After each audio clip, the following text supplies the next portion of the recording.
পশ্চিমবঙ্গের সুন্দরবন অঞ্চলে ভারতীয় জলসীমায় অনুপ্রবেশ করে মাছ ধরার অভিযোগে ১৯ জন বাংলাদেশি মৎস্যজীবীকে আটক করেছে ভারতীয় সীমান্তরক্ষী বাহিনী।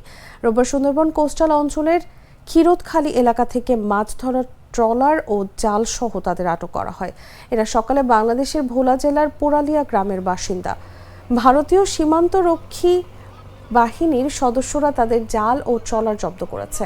জানা গেছে, রোববার রাতে আন্তর্জাতিক জলসীমায় সীমান্ত সুরক্ষার স্বার্থে টহল দিচ্ছিলেন বিএসএফ সদস্যরা। সেই সময় তাদের কাছে একটি ট্রলারের অবস্থান সন্দেহজনক মনে হওয়ায় সেটিকে আটক করেন। প্রাথমিক জিজ্ঞাসাবাদে ট্রলারে থাকা ব্যক্তিরা স্বীকার করেন তারা বাংলাদেশি মৎস্যজীবী। পরবর্তী সময়ে বিএসএফ এই ১৯ জন মৎস্যজীবীকে সুন্দরবন কোস্টাল থানা পুলিশের হাতে তুলে দেয়। কোস্টাল থানা পুলিশ সূত্রে জানা গেছে, বাংলাদেশি এই মৎস্যজীবীদের বিরুদ্ধে ফরেনার্স অ্যাক্টে মামলা করা হয়েছে। সোমবার তাদের কলকাতার আলিপুর আদালতে হাজির করানো হয়। বাংলাদেশে মাছ ধরতে স্যার।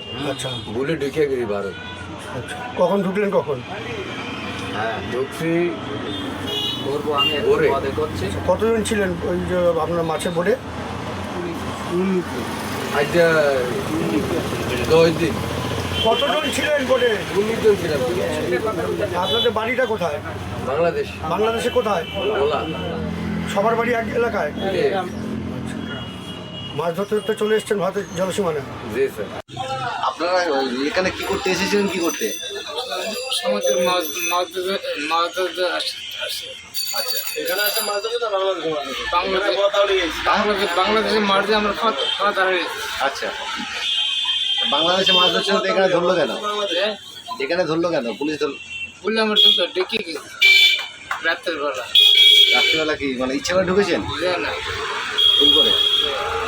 তো আমাদের পাতার সাথে বৃষ্টি আছে। হ্যাঁ, তো পাতায় বৃষ্টি আছে।